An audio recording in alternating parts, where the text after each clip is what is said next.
כי צריך כל אדם למעט בכבוד עצמו ולהרבות בכבוד המקום. Car tout homme doit diminuer son honneur personnel, la recherche de ses honneurs, ou les harbot birvod amakom, et d'augmenter le kavod de Dieu. Vous vous rappelez, on avait parlé un petit peu de cet enseignement-là, mais on n'avait fait que le début de l'enseignement. Là, on va essayer de faire la totalité, donc on va le diviser sur plusieurs cours naturellement, mais on va voir jusqu'à quel point c'est important cette histoire de kavod. Parce que il y a une condition à tout ça. Avant de pouvoir parler du kavod de Dieu, on est obligé, comment il a expliqué Rabbeinu ici, Tsarir kol adam le maître birvod atzmo. D'abord, tout homme, avant de commencer à grandir le nom de Dieu, il faut d'abord diminuer son propre kavod. Tout le temps où on n'a pas diminué notre kavod, on ne peut pas donner du kavod à Hachem. Parce que tout le temps où j'ai du kavod qui m'est propre, ça veut dire que je n'ai pas encore réussi à faire entrer entièrement le kavod d'Hachem dans le monde. Et c'est pour ça la raison pour laquelle, ici Rabbi Nachman s'exprime de cette manière-là, qu'un homme doit d'abord diminuer son propre kavod pour pouvoir ensuite augmenter le kavod d'Akadosh Baruch Hu. Alors, ici on va voir qu'il y a une notion qui est très importante, c'est que pourquoi le kavod il est tellement particulier? Pourquoi il y a toute une Torah, tout un enseignement qui est central dans l'enseignement de Rabbi Nachman? Pourquoi ici on parle tellement du kavod et à quel point la chose est importante et elle est grave surtout pour nous? Parce qu'en vérité il y a d'autres choses qui sont graves. Par exemple, un homme peut tomber dans le domaine de tavat mammon, comment on va dire en français, tavat mammon, c'est les désirs d'argent, le vice de l'argent. Il y a une très grande frontière, et on ne la connaît pas toujours, entre la notion de gagner de l'argent, de gagner sa vie, sa parnassa, et celle de tomber dans le vice de l'argent. À partir de quand on tombe dans le vice de l'argent, et à partir de quand on est dans le domaine de la parnassa, un homme, il n'arrive pas toujours vraiment à faire la différence. Par exemple, dans le domaine aussi de la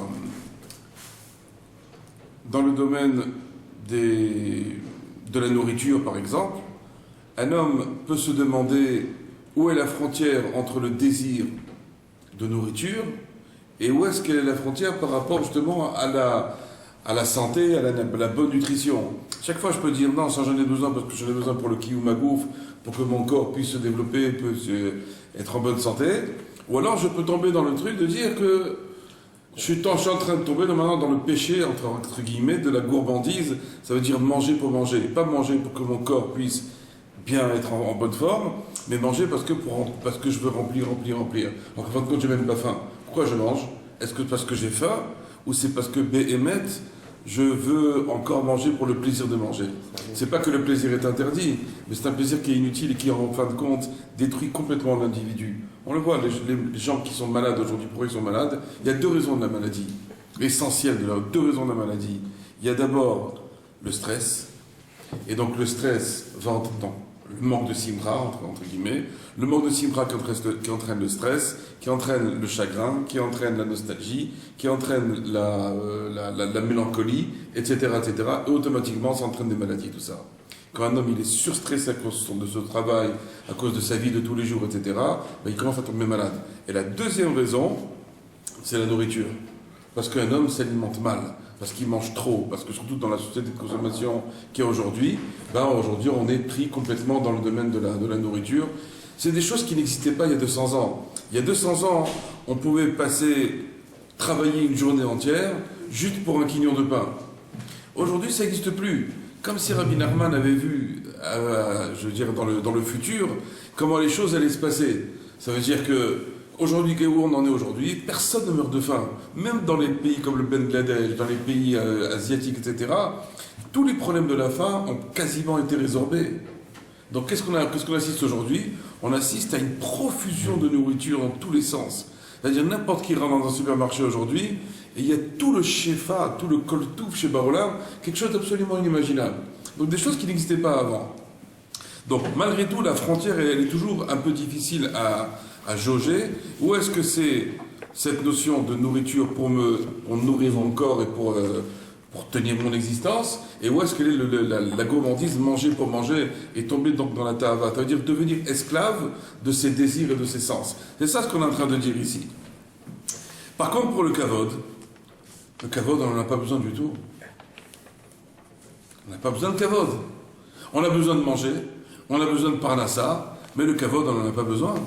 On peut très bien vivre, c'est un truc c'est uniquement pour donner dans les sens, pour nous faire un peu, on va dire, on peut très bien, voilà, on peut très bien vivre sans kavod. On peut pas vivre sans manger, on peut pas vivre sans parnassa, mais on peut vivre sans kavod. Donc où est la frontière? Il n'y a pas de frontière. Elle commence même pas. C'est quelque chose qui fait appel au sens, mais qui n'a pas une réalité. Il n'y a pas quelque chose de véritable. C'est pas du concret. C'est quelque chose qui nous... on en a envie, ça nous fait plaisir, ça nous fait gonfler, ça nous fait des choses comme ça. Mais c'est dans le sens qui va nous donner une forme de simcha, de joie, mais qui est fausse, qui est shekrite. Pardon, qui est mensongère. Cette joie qui est mensongère, elle puise sa source dans le kavod. Vous comprenez quel est le problème du kavod ici? C'est que le kavod n'a pas de source. Le kavod ne sert à rien. Et pourtant, le monde entier court après. Tout le monde a envie de se gargariser, tout le monde a envie de se montrer, tout le monde a envie de se machin. Mais c'est pas quelque chose ça ne sert à rien. Ça ne sert strictement à rien. Les présidents, les communautés, Oui, mais c'est pas seulement ceux qui ont les titres honorifiques. Hein. Ça peut être dans les relations dans une ravruta, par exemple, dans le domaine de l'étude. Ça peut être dans le domaine dans le domaine d'une synagogue. Ça peut être dans le cadre de la famille. Ça peut être quand un enfant ne nous donne pas le kavod suffisant, comme il aurait dû nous le donner. Alors on va se sentir que comment moi le père, il me donne pas le kavod, comment ma femme me parle comme ça, comment mes amis de la choule comme ça ils me. Alors automatiquement c'est pas seulement dans la position honorifique, c'est pas seulement dans ce que je dois être par rapport aux autres, mais c'est dans les gens qui m'entourent, dans les quelques personnes qui m'entourent dans ma vie. Mais c'est pas justifié s'il y a quelqu'un qui te parle mal de. Non mais c'est pas pareil. Oui, mais ça veut dire que maintenant tu vas être blessé. Si tu te parles mal, donc tu t'écrases. Non, mais c'est pas pareil. Mal parler et le kavod, c'est pas pareil. Mal parler, si, mal parler, si, il t'a manqué de kavod. Il t'a manqué de respect. Le kavod, c'est du respect. Ouais, mais ça dépend. Le kavod, c'est du respect avant tout. Bah oui. Quelqu'un, il te manque de respect. Alors, quel est le problème que ça peut entraîner? Que la personne, elle se sent vexée. Ça vexe. On est vexé. Il y a 80% de fois où on s'énerve. Mais c'est pas voulu de Dieu, des fois. Parce qu'on parce qu'on a été. Voilà. Comment il m'a parlé comme ça, l'enfant? Comment ma femme m'a pas parlé comme ça? Comment le mari, a parlé à la femme? C'est moins pour l'éducation de quelqu'un. Voilà. Comment ma belle famille a parlé comme ça? Donc ça veut dire que quelle est la vraie joie? La joie, elle vient pas par le kavod. La vraie joie, elle vient lorsqu'un homme, il est sa mère Bechelko, lorsqu'il se réjouit de ce qu'il a. Mais que maintenant on me fasse des salamalek, et qu'on me fasse du kavod, et qu'on me fasse monter chichi à la Torah, ou qu'on me donne plein d'honneurs, etc. et tout, c'est une fausse simcha. C'est une fausse joie qui est basée sur rien, qui n'a aucun sens. La vraie simcha, c'est quoi? C'est d'être sa mère Bechelki, de se réjouir de ce que j'ai. C'est ça la vraie simcha. Et donc, lorsqu'un homme il se réjouit de ce qu'il a, automatiquement il sait que tout vient d'Hachem. Et à partir du moment où tout vient d'Hachem, il se réjouit en Hachem. Comment c'est marqué dans le Pasuk? Anochi esmach b'Hachem. Je me réjouirai dans Kadosh Baruch Hu. C'est ça la vraie simcha. Lorsqu'un homme tire sa simcha de Dieu, de la Torah, c'est ça la vraie simcha. Mais la simcha maintenant qu'on te donne d'une manière extérieure, parce qu'on veut te chauffer, on veut te faire gonfler, mais c'est une fausse simcha tout ça. Une simcha qui est basée sur rien, qui ne sert à rien. Alors qu'elle est très éphémère en plus comme type de simcha. C'est pas quelque chose qui remplit l'homme. Ça remplit sur le moment, après comment ça passe. Après on veut passer à autre chose. Donc tout ça en vérité c'est du faux kavod. Donc c'est pour ça que d'après le Hémet, un homme il est obligé de diminuer donc son propre kavod, parce que le kavod ne lui appartient pas. À qui appartient le kavod? Qui a kavod ou l'Elokim? Le kavod, le vrai honneur, appartient à Kadosh Baruch Hu. L'obarati et haolam et la lichvodi. Qu'est-ce qu'il dit Dieu? J'ai créé le monde uniquement pour mon honneur. Je n'ai pas créé ça pour l'honneur de l'homme. C'est pour mon honneur à moi. Donc c'est la raison pour laquelle Rabbeinu, comment il a commencé? Car tout homme doit diminuer son propre kavod ou les arbot, birvod amakom, et augmenter donc le kavod d'Akadosh Baruch Hu. C'est ça la finalité. Pourquoi Dieu a créé ce monde? Pour qu'on vienne sur terre et qu'on donne kavod, qu'on donne gloire à Akadosh Baruch Hu. Si maintenant je suis venu dans ce monde-ci et je suis venu pour me donner gloire à moi, j'ai changé la finalité de la création du monde. Le monde n'a pas été créé pour moi, il a été créé pour lui. Et donc si je me trompe maintenant de direction, ben, j'ai complètement faussé la création du monde. Je suis venu sur terre uniquement pour lui donner du kavod, uniquement pour ça, et pour rien d'autre. Notre tardit sur cette terre, c'est de donner du kavod à Du kavod à Hachem, et en aucune manière prendre le kavod pour nous. Que ça. Que ça, c'est tout, il n'y a rien d'autre. Mais rien d'autre. C'est la chose la plus compliquée qui soit. Parce que d'une manière innée, d'une manière naturelle, on cherche automatiquement du kavod. On cherche tout le temps. On est tout le temps. Même un salarié qui il veut qu'on reconnaisse son travail. Absolument. Alors voilà, maintenant on a besoin d'une reconnaissance sociale. Par exemple, quelqu'un il a fait un bon travail, bah, il a besoin qu'on lui dise c'est bien. Oui. Quelqu'un il a donné une dracha, une choule, quelque part il attend un petit peu de dire Chazak Baruch. C'est un minimum. Mais de chercher un kavod, voilà, faut pas. C'est-à-dire qu'il y ait un minimum de reconnaissance pour nous encourager, ça c'est dans le bon sens.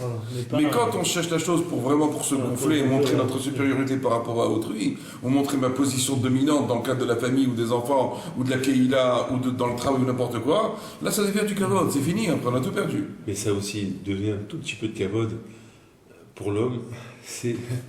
On se sent plus, c'est vrai, faut dire sinon. C'est pour ça qu'il en faut un minimum. C'est ça ce qu'on est en train de dire ici. Même un tout petit peu, tu commences à t'élever, tu commences à... Mais la preuve, là, il y a une différence entre le kavod et l'encouragement. C'est pas pareil. Par exemple, j'ai le droit d'encourager mon fils quand par exemple, il avait trébuché, etc. J'ai le droit de l'encourager, de lui dire c'est bien ce que tu as fait, tu as bien étudié, etc. etc. Je lui donne du mérite, je le coach, comme on dit aujourd'hui Aujourd'hui, on coach les gens. Tout le monde a besoin d'être coaché. On a besoin d'être remonté. Dans le sens de se remonter, pas pour se gonfler, mais de se remonter pour pouvoir mieux agir dans la vie. Ça, oui, il faut être encouragé, oui. Ça, oui. Quelqu'un il s'est tué, il a fait un travail, il a transpiré comme ça. Dis-lui, c'est bien. Ça lui fait plaisir. Pas parce qu'il cherche le kavod, mais parce que ça fait plaisir. C'est machouarer. Ça lui donne de l'envie de continuer dans sa vie à ce qu'il est en train de faire. Mais lorsque quelqu'un maintenant cherche le kavod d'une manière innée, d'une manière qui cherche absolument à se gonfler devant autrui et montrer que c'est lui le meilleur, etc., c'est là où ça commence le piège. De toute façon, c'est marqué dans la Torah. Celui qui cherche le kavod le fuit. Et celui qui ne cherche pas le kavod, c'est le kavod qui vient à lui. Absolument. Il y a une phrase comme ça, je ne sais plus où, mais qui dit « aime le travail et les honneurs ». Pas kavod. Ouais, ça veut dire qu'on ne doit pas chercher l'honneur. Même cette histoire-là d'être remonté, etc., on doit même dépasser ce niveau-là. Qu'on ne doit plus attendre après les chazak ou barour d'autrui pour que je puisse continuer mon travail. Par exemple, un enfant, pour l'encourager dans l'étude de la Torah, on dit c'est bien mon fils, tu as bien étudié, continue, tu vas devenir Tamid Racham, tu seras un tzaddik, un amda Hashem. Mais quelqu'un qui a grandi après, et il ne doit pas attendre après ça qu'on lui dise ça. Il doit arriver au niveau qu'il étudie maintenant la Torah pour Hachem, et pas pour qu'on lui dise Chazak ou Baruch, ou pas pour être bien vu par les gens. Il doit dépasser ce stade-là. C'est du sheker. C'est du sheker. Voilà, c'est du sheker. Alors pour un enfant ou des gens qui ne sont pas tellement dans le truc, etc., ils ont besoin d'encouragement, il n'y a pas de souci. Mais à un certain niveau, nous, quand on a dépassé ce niveau-là, ben on doit se dire qu'on étudie la Torah, pas parce que pour faire bien devant les gens, ou parce qu'on veut être encouragé, mais vraiment la Shem Shamayim pour Akadosh Baruch Hu et pour rien d'autre. Donc tout ça, ça devient très fin. Maintenant, le vrai kavod, c'est lorsqu'on cherche vraiment les honneurs et qu'on ne supporte pas qu'on ne nous a pas donné le kavod qui nous était dû. Alors ça peut être aussi un rave. Ça peut être un rave aussi qui dit comment, il ne m'a pas donné le kavod comme ça, ils m'ont fait, machin, etc. Et tout. Tout ça, ça doit nous glisser dessus, ça doit nous parler. On doit complètement se dire, on s'en fout complètement. Regardez, prenez l'exemple de Moshe Rabbeinu par exemple. C'était le Melech Israël. Et pour te regarder comment ils l'ont humilié, comment ils disaient comment Korach il avait fait avec toutes ces 250 acolytes, de dire quoi? De dire que ils avaient dit à leurs femmes, n'allez plus chez Moshe Rabbeinu parce que peut-être qu'il va faire échétiche, il va se conduire des femmes mariées d'une manière tout à fait inconvenable. Mais qu'est-ce qu'il aurait pu dire? Il aurait pu se gonfler et dire comment je suis le roi d'Israël, comment vous me parlez, comment vous... Il n'a pas dit un mot, il s'est tué. Il est parti. Il est parti, il a laissé Hachem faire. Il a laissé Hachem faire s'occuper de tout. Hachem, il s'occupait de tout pour lui. Quelqu'un qui brise son kavod, là où il aurait pu se gonfler, et des fois d'une manière tout à fait justifiée, qu'il aurait pu dire comment vous me parlez, je suis le roi d'Israël, vous n'êtes pas à me parler comme ça, etc. et tout. Il n'a pas dit un mot. Il n'y a pas de plus grand exemple dans la Torah que Moshe Rabbeinu. C'est le vrai exemple par définition de celui qui a brisé complètement son kavod. Et la preuve, la Torah témoigne sur lui, Ish Anav Meod Al Pene Adama. C'était l'homme le plus modeste de la terre. C'est ça la vraie modestie. C'est quand on ne cherche pas le kavod. Tout le temps où on cherche du kavod, où on attend quelque chose en retour de ce que l'on a fait, c'est qu'on n'a pas bichlal commencé encore à atteindre le niveau de la vraie modestie. On est très très loin du compte encore. Et on est dans un monde où, il n'y a que ça. Malheureusement, ben oui. Le kavod, il vient par le biais de la voiture, par le biais de la maison, par les habits, par le savoir, par la connaissance, par l'attitude, par la reconnaissance sociale, par le prestige social, etc. Il y a plein de manières de voir le kavod d'où il va venir. Et les gens cherchent absolument le kavod. Et donc, c'est la raison pour laquelle les gens courent après l'argent aussi, parce que l'argent amène du kavod. Et qu'après, quand on a du kavod, ben on veut le pouvoir. Parce que ça va de pair, tout ça. Le pouvoir, c'est... Et après le pouvoir, naturellement, on sait comment ça se termine par la suite. Alors, venez, on va donc continuer. Alors, Kimi, Sherodef Achar Kavod, Elo Zochel et Kavod Elokim. Car si quelqu'un court après les honneurs, il ne sera jamais méritant du Kavod divin. Ça veut dire qu'il y a un Kavod que les hommes donnent, et il y a un Kavod que Dieu va donner aux hommes. C'est pas du tout le même. D'après vous, par qui il faut être mieux considéré? Par Dieu ou par les hommes? Par le chef. Et pourtant, les gens cherchent, qu'est-ce qu'ils cherchent? Ils cherchent à être considérés par les hommes. C'est exactement le contraire de ce qu'il faut être. Mais quand on cherche le kavod justement des hommes, bah, on ne sera jamais méritant du kavod de Dieu. Et le kavod de Dieu, il y a 1 milliard, un fantastilliard de fois plus grande que le kavod qui est donné par les hommes. Le kavod qui est donné par les hommes, il est éphémère. Le kavod qui est donné par Akadosh Baruch Hu lui-même en Birvodo en personne, c'est un kavod qui est éternel. De toute façon, la personne qui achète une belle voiture, il ne veut pas que Hachem le regarde. C'est-à-dire, il veut devant Hachem, il veut le regard. Voilà, c'est pas ça que Hachem va regarder, s'il a une belle voiture ou pas. Hachem, il va voir, est-ce que cet homme-là, il se lève à Chatzot?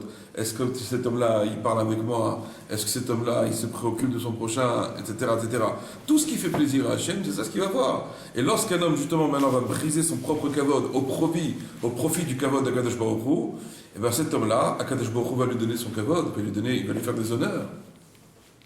C'est quelque chose on n'arrive pas à avoir cette conscience. Nous, on cherche l'honneur des hommes, on ne cherche pas l'honneur de Dieu. Si on cherchait l'honneur de Dieu, on se conduirait de manière très très différente. D'abord, on dirait jamais un mot de la Shonara. Comment tu vas avoir le kavod de Dieu que Dieu te considère quand tu parles sur un juif? C'est vrai que ça ne marchera jamais, tout pareil. Yifcha. Donc le kavod de Dieu, il va venir. Quand nous, on lui fait kavod à Hachem, alors automatiquement, lui va donner son kavod. Et faire kavod à Hachem, ça demande énormément de choses. Autant le kavod envers les hommes que je dois donner, autant le kavod envers ma femme que je dois lui donner, autant le kavod envers Hachem que je dois lui donner. Et quand je suis zoché à donner du kavod à tout le monde, et moi de ne pas en chercher, je suis... Et le kavod du Shabbat aussi. Oui, mais quand tu donnes le kavod de Shabbat, tu donnes le kavod à Hachem. Oui, bien sûr. Des belles choses à table. Tu brises ta table. Quand tu t'habilles bien pour Shabbat, tu fais des efforts de t'habiller comme il faut, etc. et tout, tu fais le kavod à Dieu. Ah, tu pourrais dire je fais le kavod à toi aussi. Peut-être. Mais le but essentiel, c'est que tu serais venu en jean à la maison. Il y en a plein qui viennent en jean à la choule.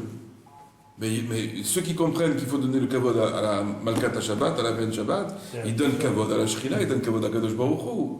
Donc quand tu donnes kavod à Hachem, Hachem il va te récompenser. Il dit regarde, il fait kavod pour moi cet homme-là. Il aurait pu venir Firhala, il n'est pas venu Firhala. Il est venu Mechobad, il est venu habillé d'une manière honorable. Les Chavod Shabbat Kodesh, comme on dit. D'accord? Donc tout celui qui court après les honneurs ne sera jamais méritant du kavod divin. Et là, de quoi il va être méritant? Des kavod shel melachim, du kavod des rois. Chez Neymar, comme c'est écrit, Kvod Melachim Chakor Davar. L'honneur des rois, c'est quelque chose qui est. Comment on traduit Chakor Davar? C'est une chose qui est remise en question. Le kavod des rois, le kavod qui est donné par les rois, c'est-à-dire le kavod des rois, c'est qui? Dans le domaine de la politique, dans le domaine des hommes en général, c'est un honneur qui est controversé. C'est ça le mot. C'est un honneur qui est controversé. L'honneur d'Hachem, quelqu'un qui recherche l'honneur d'Hachem, jamais on viendra lui chercher des problèmes. Parce que toujours il se mettra en dessous d'Hachem, il dit c'est Hachem qui va s'occuper de moi, de toute ma vie. Mais quelqu'un qui maintenant va chercher le kavod des rois, ou le kavod des gens importants en tout cas, cet homme-là qui va vouloir recevoir le kavod des gens importants, on va lui chercher, on va dire mais attends, mais qui tu es toi d'abord? Pourquoi tu cherches ce kavod? Pourquoi tu cherches tel poste? Est-ce que vraiment tu mérites ce poste-là d'abord? Ça, c'est 99% de la population. Justement, c'est là où tu travailles. Oui, c'est ça le travail. Pratiquement tout le monde recherche ça. C'est vrai. C'est ça le travail. Le travail, on veut toujours faire bien pour que le patron nous gratifie, nous reconnaisse. Nous reconnaisse. C'est une reconnaissance. La reconnaissance sociale. La reconnaissance sociale. Et on ne vit que pour ça. On ne vit que pour ça. C'est dur, hein? On ne vit pas pour la reconnaissance de Dieu. C'est pour ça qu'il dit maintenant, qu'est-ce qu'un homme doit faire? Il dit, première chose, tu diminues ton propre kavod au profit du kavod d'Elohim. C'est comme ça que ça marche. Sinon ton judaïsme... Parce qu'on pourrait dire, je fais Shabbat, je mange kasher, je fais les mitzvot, etc. Mais en fin de compte, ça n'a pas... J'ai pas commencé à faire tchouva tout le temps où il y a du kavod en moi. Alors, c'est vrai peut-être qu'avant je faisais pas Shabbat, maintenant je fais Shabbat. Je mettais pas les tefilines, maintenant je mets les tefilines. Une femme essayait pas tout, maintenant ça s'appelle sniout. Il n'y a pas de problème, une colle à kavod. Mais tout le temps où je recherche du kavod en moi, j'ai pas fait tchouva. J'ai pas fait tchouva. Et on va le voir juste après par la suite. Que la tchouva ne commence qu'à partir du moment où j'enlève toute trace de kavod de moi. Et tout le temps où je me vexe, et tout le temps où je suis pris dans mon honneur, comme on dit, mais je suis très très loin de la tchouva, je suis à des millions de kilomètres encore. Je n'ai même pas commencé à travailler, ça veut dire. Ah, je faisais pas Shabbat, maintenant je fais Shabbat. Et Colle à kavod. On a toujours des épreuves comme ça. Mais c'est ça. C'est de là, si on voit si un homme il a fait tchouva ou pas, comment il réagit dans ces moments-là. Quand quelqu'un lui a manqué, il ne lui a pas donné le respect qu'il aurait dû lui donner, d'accord, comment il va réagir l'autre? Tu t'énerves? Tu vas commencer à crier? Tu vas commencer à t'énerver? Ça veut dire que tu cherches du kavod. Et tout le temps où un homme il arrive à se taire, à se briser, etc., et à rester bessimcha, que tout est pour Hachem. Putain, le truc, c'est pas seulement d'encaisser maintenant une attaque frontale, c'est dur, mais c'est de la recevoir, et malgré tout de sentir que c'est même pas sur moi que ça m'a touché là-bas, ça m'a touché sur le mur. Il faut être fort. Ah ouais, franchement, ouais, ça c'est sûr. C'est sûr qu'il faut être fort. Mais il faut prier pour ça. On ne peut pas obtenir ça en claquant du doigt, c'est pas possible. C'est le vrai travail, c'est la véritable épreuve qui va me dire, est-ce que maintenant je suis en train de servir Hachem ou je suis en train de me servir à moi-même? Mais quelle est la frontière entre la faiblesse et la anava, justement? Je ne crois pas que Moshe Rabbeinu, lorsqu'il s'est tué par rapport à Korah, ou par rapport à tous les gens qui lui voulu du mal, c'était un sentiment de faiblesse. Il avait toute la force possible inimaginable. Il mesurait 5 mètres de haut. C'était un géant, c'était un colosse. Il avait une force inimaginable. Il pouvait soulever... Quand il a soulevé les Luchot Abrit, les tables de la loi, elle faisait 900 kilos. C'était une force colossale, surhumaine. Il parlait à Hachem Panim El Panim. Il avait toute la... Il disait pas un mot. Il aurait pu utiliser justement cette force. Il aurait pu utiliser cette force. Et il aurait pu s'en servir de cette force. Autant au niveau de la parole, autant au niveau de... Il aurait pu regarder quelqu'un avec ses yeux et le... Pourquoi Rabbi Shimon Bar Yochai, quand il est sorti de la grotte, là, il n'a pas rendu quelqu'un comme un tas d'os. Il dit comment cet homme-là, il laisse Rayesha, les Chayar Lamaba, il travaille au lieu d'aller étudier la Torah. Il a regardé s'il est devenu une montagne d'os.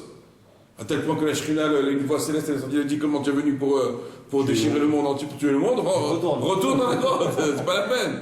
Et Moshe Rabbeinu, jamais il agit comme ça. On parle pas de Moshe, parce que Moshe c'est quelque chose d'exceptionnel. Un homme normal. Oui, mais c'est l'exemple qu'on a devant nous. C'est le vrai exemple. C'est le vrai exemple d'humilité absolue dans lequel tu as toutes les possibilités pour montrer ta grandeur et tu ne le montres pas. Le niveau de Moshe. Non mais d'accord. Mais si Moshe est venu sur terre, il est venu nous donner un exemple de vie. Mais un homme qui est faible, qui se tait, rien de spécial, rien de particulier. De toute façon, il n'aurait pas la force de parler. Ouais. Non, c'est pas vrai ce que tu dis. Parce qu'un homme faible. Je pense que tout le monde peut s'énerver. Bien sûr. Tout le monde peut s'énerver. Même quelqu'un qui est faible de nature, tu le pousses un peu à bout comme il faut. Chacun naturellement a sa ligne rouge, mais tu le pousses un petit peu plus à bout que la normale, il éclate. Il éclate, il devient rouge comme ça, il s'énerve, il commence à dire des gros mots, il commence à te rentrer dedans, il va se mettre à pleurer, etc. Il aura une réaction. Bien sûr. C'est normal, ça n'est pas fait en bois non plus. On n'est pas fait en bois.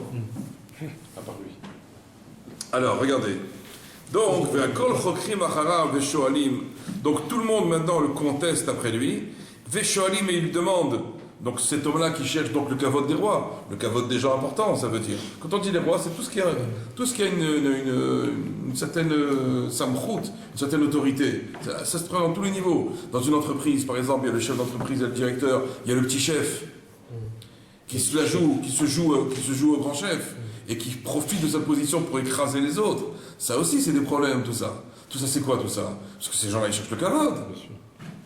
Et ils profitent de la position de quelqu'un qui est policier, par exemple. Il profite de sa position pour prendre des gens et commencer à leur mettre des PV, etc. et tout. Ça peut être un juge. Ça peut être toute personne qui a une samroute, qui a une forme d'autorité et qui profite de son autorité, ou quelqu'un, un technicien informatique, que lui, il a la connaissance pour réparer l'ordinateur et l'autre, il l'a pas. Et il vient, il écrase complètement, il dit, mais tu ne connais rien, pousse-toi d'ici. Moi, je me rappelle, j'avais vu ça. C'est un exemple qui me revient maintenant, un exemple d'il y a 30 ans. Et donc ça veut dire que les gens se servent de leur connaissance pour écraser les autres. La connaissance, elle donne le pouvoir.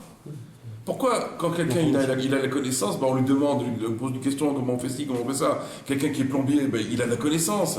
Quelqu'un qui fait du vin, il a la connaissance dans le domaine du vin. Quelqu'un qui a la connaissance dans le domaine de la comptabilité, c'est pareil, etc. Il a une connaissance que l'autre n'a pas. Et donc automatiquement, il va se servir de cette connaissance pour pouvoir peut-être s'en servir dans le mauvais sens ou dans le bon sens. Il pourrait peut-être écraser la personne, il dit non, voilà, je vais t'expliquer, maintenant regarde, je vais te faire comprendre comment ça fonctionne, etc. Il va montrer sa patience. Mais si au contraire maintenant ce savoir-là, il lui sert maintenant à écraser les autres, ça veut dire que tu te sers de ta connaissance pour avoir du kavod, parce que tu cherches le kavod des gens. Et du travail. Et du travail. On pourrait comme ça citer des centaines de cas dans tous les domaines de la vie. Des milliers. Dans tous les domaines de la vie, les gens cherchent du kavod. Comment vous m'avez parlé comme ça? Comment vous m'avez dit ci? Comment vous m'avez dit ça? Vous m'avez pas fait monter à la Torah ce jour-là? C'était mon anniversaire? C'était mon truc? Ça encore, c'est risible. Mais il y a des choses qui ne sont pas risibles du tout. Donc tout ça c'est fait que par quoi? Parce qu'un homme, il se prend au sérieux. On le voit au visage. Oui, les messieurs deviennent rouges ici, les traits qui se tirent comme ça, etc. Tout ça, pourquoi? Parce qu'il veut son kavod. Comprenez? Donc tout ça, c'est le kavod, c'est pas le kavod de Dieu, ça. Ça, c'est le kavod des gens importants. On cherche l'importance. On cherche l'importance, c'est ça toute l'histoire. Donc il dit, donc il demande sur lui, Miouzé Vezéou. Qui c'est celui-là? Et qu'est-ce qu'il veut celui-là? Shecholkim le kavod azé. Qui veut que les gens lui donnent du kavod. Rien dans le domaine de la politique, comment ils se cassent. Comment ils se font déchirer un par un. Parce qu'ils cherchent tous du kavod. Et donc automatiquement, ils se font tous cassés. Même le président de la République, même le Premier ministre, il monte à la tribune, il se fait déchirer à la macob. Pourtant, normalement, non, parce que tu as voulu du kavod, mais on n'est pas d'accord avec le kavod que tu as reçu. Ouais. Mais ça se passe à tous les niveaux, ça. Autant au niveau du Premier ministre, de la Knesset, de la synagogue, de la région, etc. À tous les niveaux, ça se joue une histoire pareille. Mais c'est Dieu qui a voulu qu'il soit président. Donc, faut pas se la jouer. Ouais, mais il s'est présenté aux élections. Bien sûr, alors, c'est pas... Ben non, si quelqu'un... Normalement, c'est quoi? Normalement, qu'est-ce qu'on aurait dû dire? Ne te présente pas aux élections, on viendra te chercher si vraiment tu dois l'être. Non, mais. Il faut vraiment Myanmar, je ne sais rien. Myanmar, où c'est marqué que tu dois devenir président de la République? C'est marqué que tu dois devenir président de la République. Voilà, ça nous dit ici. Il a fait sa candidature, il a posé sa candidature. C'est l'attrait du pouvoir. Tu sais comment les gens, quand ils sont maintenant dans les limousines, comme ça, immenses, comme ça, etc., avec des flics devant, les motards derrière, presque les hélicoptères au-dessus, etc., tu sais comment ils sont grisés dans leur voiture, comment ils se grisent, comment ils sont en train d'exulter, et ils sont prêts à tout pour continuer ce cavode-là. Eh oui, mais c'est ça. Quand les gens après se poussent, les gardes du corps qui poussent tout le monde comme ça, etc., personne ne peut approcher. Mais le type, il se sent plus. Mais s'il pose sa candidature sans rien, c'est-à-dire il pose sa candidature... Ça marche dans la traite. Je sais pas, après c'est un truc personnel. Mais dans le domaine de la rabbanoute, c'est la même chose aussi. Ah ouais. Il y a des gens qui cherchent dans la rabbanoute parce qu'il y a du kavod qui va leur donner automatiquement. Les gens vont leur embrasser la main, on va se mettre... Mais il y a un problème là-dedans. Est-ce que c'est... C'est justement ça. Il y a un grand problème. Nous, est-ce qu'on doit aller comme ça vers quelqu'un comme ça? Il faut être sûr que celui qui embrasse la main, c'est un vrai. Et comment c'est Il faut comme une pièce. Il faut mort. Ce sera l'objet d'un autre enseignement. Il faut mort pour voir ça. On va en parler maintenant parce que c'est pas le une but. pièce. Mais ce sera l'objet d'un autre enseignement, c'est là dans la Torah Yudbet. C'est un problème, Des fois on embrasse la main, le Ben Adam c'est un chakran, c'est un faux. Alors, il faut faire attention à qui embrasse la main. Attends, tu remets tout en cause. Mais j'ai pas dit le contraire. Oui, mais on peut pas. J'ai pas dit le contraire. Mais regarde, quelqu'un qui avait vécu à l'époque de Moshe Rabbeinu avec Korach Bechol Adato. C'était qui Korach? Ouais, C'était qui les 250? C'était tous des rachés Sanhédrin, des chefs de Sanhédrin. C'était tous des chefs de Sanhédrin. Et sinon on était là-bas, ils certainement avoir une barbe blanche comme ça, ils devaient avoir des péotes, on aurait dit des sadikim, on leur aurait embrassé la main. Qu'est-ce qu'on aurait fait? On aurait embrassé la main, ces gens-là? On aurait pu. On aurait pu se faire avoir. Et donc on aurait pu se faire avoir aussi. Bien sûr, parce que la preuve... Kavod la rave, non? Voilà, donc c'est pas chou du tout comme histoire. Mais bon, c'est pas le sujet d'aujourd'hui, parce que je veux pas qu'on mélange les choses. Venez, on continue. Donc, Cholkim Alav, et donc automatiquement un homme qui cherche le kavod des rois, le kavod des gens importants, Cholkim Alav, on le conteste. On conteste ce kavod qu'il est en train de demander maintenant. Tu demandes du kavod, de l'autorité, de la samrout, une forme de royauté en toi, parce que tu as besoin de ça pour toi, on va te le contester cette chose-là. Plus tu vas la demander, plus on va la contester. Sheomrim, Sheno, Raoui, la kavod, azé. On va lui dire à cet homme-là qu'il n'est pas méritant de ce kavod-là, il ne mérite pas Vapitom. Qui tu es pour avoir une chose pareille? Un placé de marché, il place qui il veut, il fait ce qu'il veut. Exact, parce qu'il a l'autorité. Mais bien sûr. Ouais, il a l'autorité, il fait ce qu'il a envie, dans tous les domaines. Mais dans tous les domaines de la vie, c'est comme ça. C'est pas seulement dans ce domaine-là. Dans tous les domaines de la vie, il y a les petits chefs, qu'on a parlé dans les sociétés, les petits chefs, qui se la jouent et qui se mettent machin et qui écrasent les gens de leur mini-autorité. Pourquoi? Qu'est-ce qu'ils ont, ceux-là? Mais ils cherchent le kavod. Ils cherchent absolument le kavod, ces gens-là. C'est ça ce qu'ils veulent. Et tout le temps où ils n'arrivent pas à enlever cette notion de kavod, ces gens-là, on va leur chercher des problèmes. Et dès qu'il y aura la possibilité de les casser, on les cassera. Ils se feront casser par les gens. Et ils seront contents, les gens qui les auront cassés. Parce que toute sa vie, cet homme-là, il a cherché à avoir du kavod. Maintenant, on a le moyen de se venger, mais on va se venger. Donc automatiquement, ces gens-là, ils vont souffrir dans leur vie aussi. Tout celui qui cherche du kavod, à un moment, il se fera contester sa position par les autres. Dès qu'ils en auront la possibilité. Là, toute leur vie, ils ont été placés. Toute leur vie, ils ont été juges. Comment tu veux dire à une personne, t'inquiète pas, tu seras cassé toi aussi. Ne t'inquiète pas. Non, on ne lui dit rien. Mais c'est la nature des choses. Quelqu'un qui a cherché le kavod et qui a utilisé, qui a cette autorité qu'il avait en lui, un jour ou l'autre, il se fera casser lui aussi. La roue tourne. Il l'a mal utilisé? Bien sûr. Maintenant, cet homme-là, il a un Yetzirara particulier. Il peut soit l'utiliser dans le bon sens, soit l'utiliser dans le mauvais sens, cette autorité qu'il a. Et c'est Dieu qui lui a donné cette autorité. C'est voilà. Maintenant, comment se conduit avec cette autorité-là? Par exemple, quelqu'un qui travaille à la mairie. Il a le droit de donner un papier, une signature, une histoire, elle est réglée. Ou alors il peut faire maintenant souffrir la personne et la faire aller de bureau en bureau, la faire tourner dans tous les sens. Tu vas choisir maintenant, pas comme quelqu'un qui est inspecteur des impôts. Tu as le moyen maintenant de faciliter la vie à ce juif-là qui est venu maintenant, qui a des problèmes, etc. Ou tu as le moyen de lui rendre la vie amère qu'il ne peut même plus imaginer comment sa vie va être. Donc c'est pareil. Donc il y a des gens aussi qui utilisent leur autorité dans le mal. Et ces gens-là, en vérité, ils cherchent du kavod. Ils veulent montrer leur suprématie, l'autorité qu'ils ont en eux pour pouvoir écraser les gens. Et donc ces gens-là, un jour, ils payeront très cher. Dès qu'on en aura la possibilité, on va essayer de les casser, ces gens-là. C'est ça ce qui va se passer. Chokrimlo, on va lui contester ce kavod que maintenant il est en train de chercher. Donc, c'est-à-dire que lorsque maintenant un homme va courir après le kavod, il va réveiller en vérité de la rigueur. Il va réveiller du din. Il va réveiller de la rigueur sur sa tête. Et donc, qu'est-ce qui va se passer?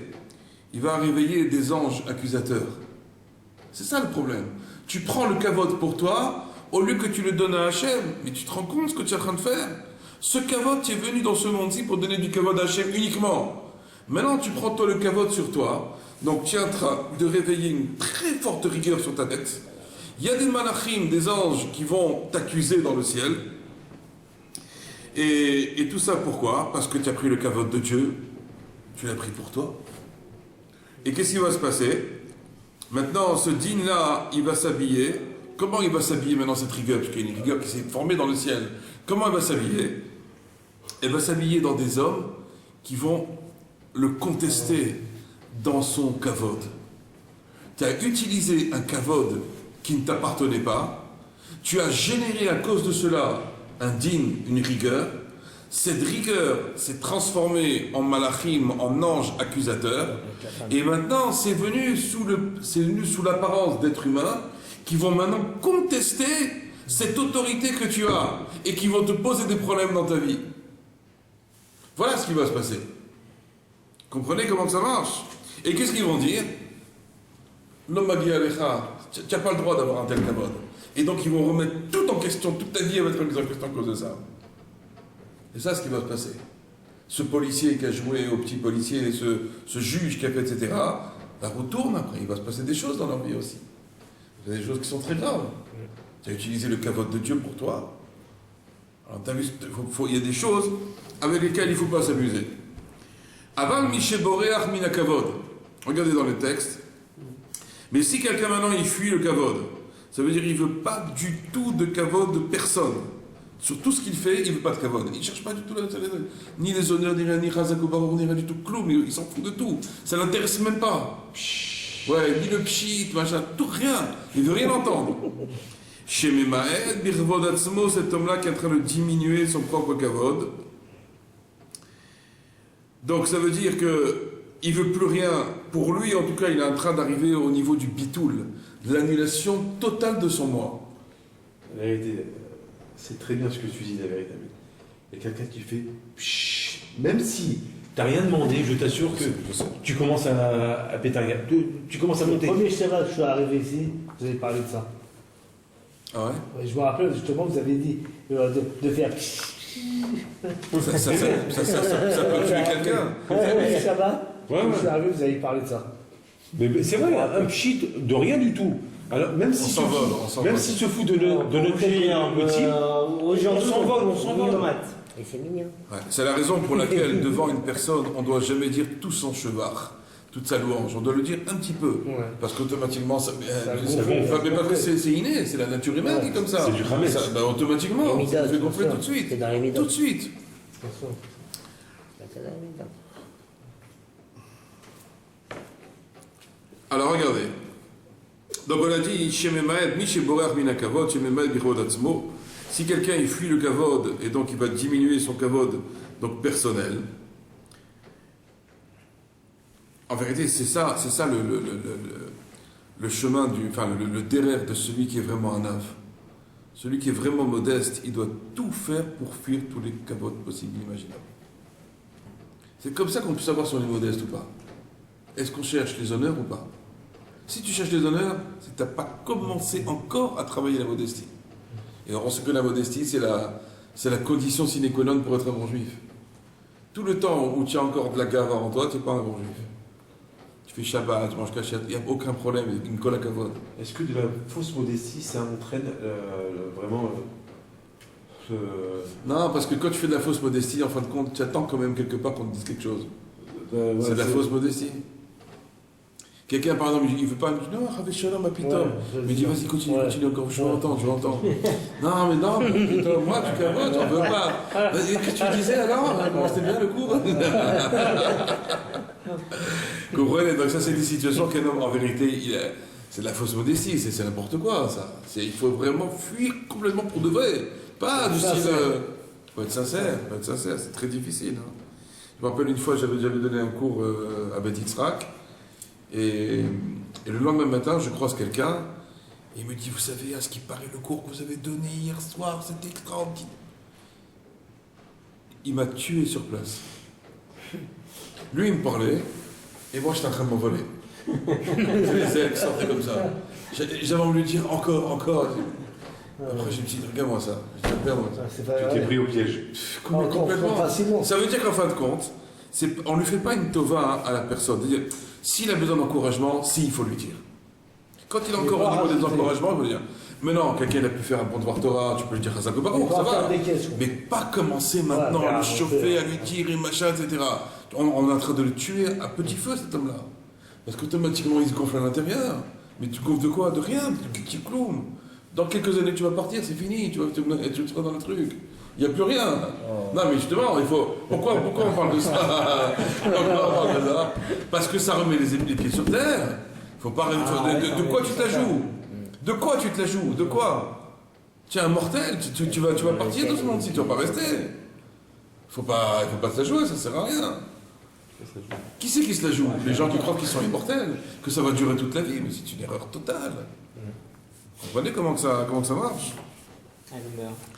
Donc, il diminue donc le kavod personnel, on marbé birvod avakom, et donc il augmente le kavod de Dieu. Parce qu'il comprend donc que tout le kavod, il appartient uniquement à Kadosh Baruch Hu. Et donc en vérité, comment on donne du kavod à Hachem et comment on diminue son propre kavod à soi-même? Vous savez comment on fait? Il n'y a pas d'idée? En parlant avec lui. C'est uniquement par la pensée. Bon des doutes. Mais non, même pas, rien, même pas une de doute. Même pas une de doute, on parle même pas de ça. Juste par la machashava, de se dire, je ne suis rien, et lui, il est tout. Ah, ça marche? C'est que par la pensée, ça commence uniquement par la pensée. Alors, la modestie, elle fonctionne par la pensée. Briser son kavod, c'est uniquement par la pensée. Augmenter le kavod de Dieu, c'est d'abord par la pensée. Ça veut dire, on voit quelqu'un, il peut maintenant être gentil comme ça, les bras croisés, on est devant le plus grand sadique de la terre. Il n'a pas dit un mot maintenant. Il n'a rien fait, il n'a pas bougé. Même pas il est en train de chuter la Torah, voilà, il ne fait rien. Il est comme ça. Cet homme-là peut être le plus grand sadique que la terre n'ait jamais porté. Uniquement comment? Par la force de la pensée, comment il pense dans sa tête. Est-ce qu'il se prend pour quelque chose? Est-ce qu'il veut faire grandir le nom de Dieu sur terre? Est-ce qu'il a compris que tout, c'est Hachem et c'est rien d'autre, et que lui, il n'est rien? S'il pense comme ça, il a tout, ça y est, il est arrivé au plus haut niveau. Alors maintenant, si on me donne des shvarim et que je pense dans ma tête, je suis rien. Qui qu'on abrite. Non, aucun rapport là. Non. Je suis rien, ça... Mais c'est comme ça que tu commences à donner du kavod à Hachem et à diminuer ton propre kavod. Mais quand l'outil tu me dis ça, mais je m'envole, mais c'est vrai. Ça se travaille. Et maintenant, je ferme les yeux et je dis, Hachem, c'est pour toi, c'est pour toi vraiment. On essaye d'être sincère, quoi. Parce d'être sincère. Un homme qui fait ça, il a tout brisé. C'est le désir de kavod là qu'on a en nous, mais c'est dramatique, hein. Les vrais tzadikim, c'est qui? C'est ceux qui sont rien. T'as beau leur dire, comment on voit qu'un vrai tzadik? Plus on lui fait des jbachim, et puis il dit non, c'est rien, je te promets. Plus il cherche à s'effacer complètement. Mais c'est ça le vrai. C'est lui le vrai. Et quand tu lui dis, oh, Kvodara, machin, il est là, il est en train de t'envoler, etc. et tout, c'est pas un vrai. Pas un vrai. Alors on est tous des faux. D'accord? C'est super le faux. On est tous des faux, on n'est pas des vrais. Mais il faut arriver à dire des vrais. C'est un travail. Et vous voyez ce travail-là, on demande rien. Tu dis, même pas tu dis un mot, tu dis rien. Tu dis un mot, tu ne dis pas. Rien que tu penses. Comment tu penses? Comment tu penses? C'est ce qu'on appelle le tikkun de machashava. Réparer le domaine de la pensée. Pourquoi la machashava? Parce que dans la pensée, dans le cerveau, il y a le sechel, il y a l'intelligence. Et dans le sechel, dans cette intelligence-là, il y a la neshama. Donc quand tu répares ta pensée, tu répares ta neshama. Et donc tu as réalisé la finalité de ta venue sur terre. Puisque Dieu, il a dit, l'obarati et taolam et la nirvodi, je n'ai créé ce monde uniquement pour mon honneur. Donc lorsque maintenant tu viens et tu donnes le kavod à Hachem et tu diminues ton propre kavod, tu as réalisé la finalité de la création du monde. C'est la raison pour laquelle quelqu'un maintenant qui se tait, qui dit rien comme ça et qui dans sa tête, il se diminue complètement, il n'est plus rien, et il fait tout pour grandir le nom de Dieu dans le monde, cet homme-là, il est arrivé à un niveau qu'on ne peut même pas imaginer. Comprenez comment ça marche? Ça devrait qu'on devienne tous des... Alors regardez, il dit Ve'azai, ou zochel kavod elokim, un homme donc qui agit comme ça, juste par la pensée, même pas il a dit un mot maintenant, hein. Juste comme ça, cet homme-là il est zochel kavod elokim. Il est méritant de recevoir l'honneur de Dieu. Ve'az en bede adam chokrim al kvodo. Personne, aucun homme ne va commencer maintenant à contester son honneur. Parce que toi, toute ta vie, tu cherches uniquement à donner kavod à Hachem. Tu cherches rien pour toi. Dans la mesure où tu cherches rien pour toi, personne ne va te chercher des problèmes dans la vie. Personne. Tu vas voir que ta vie, elle va se passer comme un long fleuve tranquille. Tu n'auras pas de problème avec les gens. Tu crois que tous les problèmes viennent de ça? Parce qu'automatiquement, des fois, on se met en avant, on a besoin de ci, on a besoin de ça, et on n'est pas d'accord, et machin. Mais on est venu pourquoi dans ce monde-ci? Pour le kavod de Dieu. C'est pour ton kavod que tu fais ça ou c'est pour le kavod d'Hachem? Tu vas vite faire une élimination des choses, tu vas te rendre compte qu'en fin de compte, les 90% des choses, c'était pour ton kavod. Tu les enlèves, tu verras que tu n'as plus de problème avec les gens, c'est fini. Tu n'as plus de problème avec personne. Sauf si eux. Oui, bon, il y aura toujours un minimum, parce qu'il y a toujours des épreuves. Sauf si eux, ils ont du kavod. Bien sûr, il y a toujours des épreuves. Mais quelqu'un qui s'annule complètement, bah à la fin, les gens qui lui causent des problèmes, ils vont s'effacer devant lui tout seul. Moshe Rabbeinu, quand il y a eu le problème avec Korah, avec Roladato, etc. Tout de suite, il n'y avait pas. Rien. Même sa sœur, Myriam Anevia, sa sœur qui a commencé à lui dire pourquoi tu t'es séparé de ta femme et machin, elle a commencé à faire, ça a été considéré par la Torah comme Bilashonara.